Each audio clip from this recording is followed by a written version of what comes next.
bersama kami dalam Talk Healthy Hidup Sehat bersama Rumah Sakit Ibnu Sina.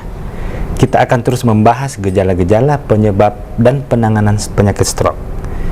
Pemirsa Celebes TV yang ingin bergabung bersama kami dengan memberikan pertanyaan ataupun keluhan kepada kami seputar penyakit stroke, silahkan gunakan line interaktif kami di nomor 3681002. Saya ulangi, 3681002. Bisa bertanya apa gejalanya dan mungkin ada di sekitar tetangga kita mengenai stroke. Baik dok, kita melanjutkan kembali pertanyaan sebelum jeda iklan tadi, bahwa biasanya ini paling banyak yang mengena itu perempuan atau laki-laki? Ya. Jadi kalau saya ditanya begitu, jadi itu dulu kita melihat, pada dulu itu laki-laki lebih banyak. Oh, laki-laki lebih banyak. Ya. Dulu. Ya. Kenapa bisa dok dulu?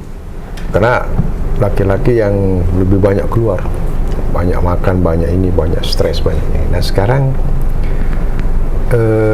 ada sedikit pergeseran, yang wanita juga mulai meningkat. Oh, jumlahnya. Iya dok.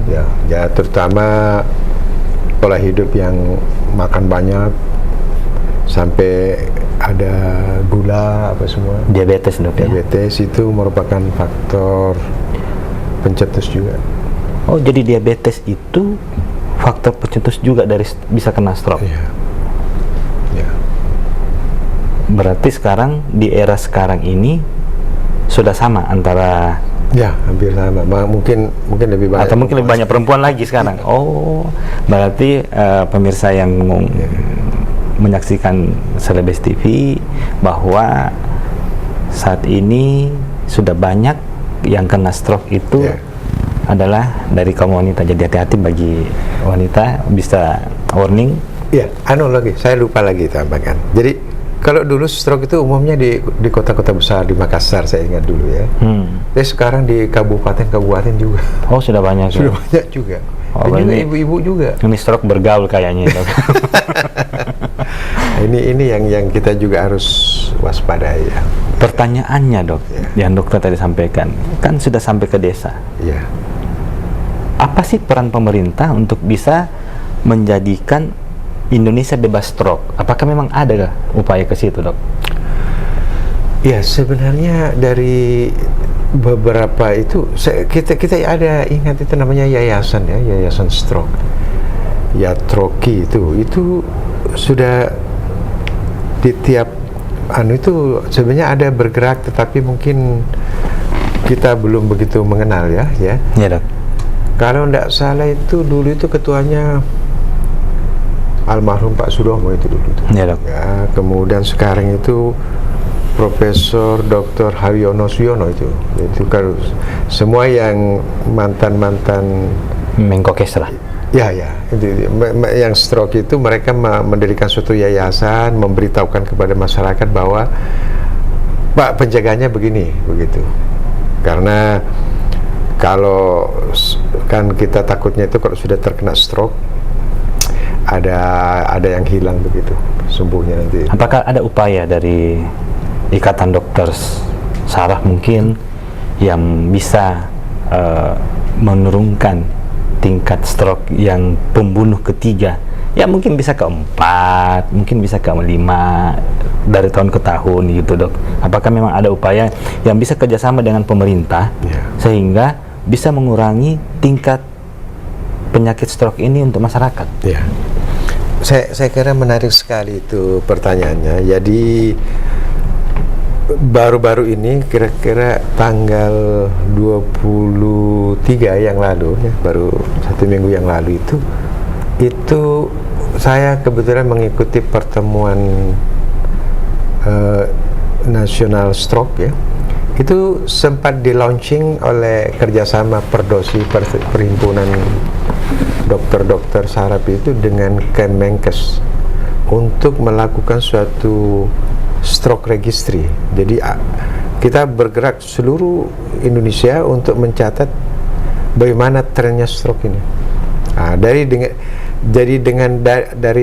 adanya data itu nanti kita akan mencari penyebab utama yang kita bisa tekan.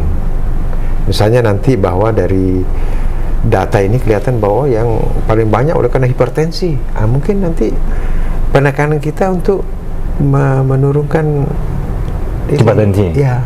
Atau mungkin oleh karena penyakit terlalu banyak makan misalnya, atau lemak apa, mungkin nanti anunya ke sana. Jadi kita mau lihat dulu anunya secara 1 tahun ini, anunya begitu. Ya, kita tahan dulu dok. Kita terima penelpon yang satunya. Assalamualaikum, Pak Muhyiddin. Iya Pak.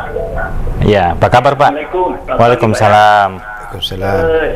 Saya mengajukan pertanyaan ini Pak. Iya. Makanan-makanan yang setiap tadi. Oh, fast food ya, makanan siapa saya kayak Kentucky. Seluruh ini, seluruhnya itu makanan-makanan setiap tadi itu ada di mana? Oh iya. Makanan, minuman. Nah, bagaimana pengaruh makanan itu pada kesehatan ini? Oh iya. Iya, makasih banyak Pak Muhyiddin atas penelponnya. Dok, tadi Pak Muhyiddin mengatakan bahwa apakah makanan-makanan yang fast food yang kayak tadi kita bahas, minuman-minuman yang kayak Coca-Cola dan lain itu, apakah pencetus utama dari stroke ini, dok? Ya, jadi saya kira menarik ini pertanyaannya Bapak Muhyiddin tadi ya. Itu fast food itu, kenapa dikatakan fast food itu? Karena makanan yang cepat saji Ya. itu ya. Sebenarnya kalau kita lihat dari gizi dia cukup bagus. Cuma kadang-kadang kita lupa. Jadi yang membuat itu tidak bagus itu kadang-kadang dia punya garam, salt. Oh, garamnya, dok? Ya. Jadi mungkin kadar garamnya yang terlalu tinggi. Atau misalnya tadi juga misalnya minum Coca-Cola itu juga ada kafeinnya ya, sehingga dia pada gilirannya nanti menyebabkan tekanan darah naik. Mungkin juga fast food itu juga kadar lemaknya mungkin terlalu tinggi ya, sehingga membuat tubuh kita kelebihan begitu.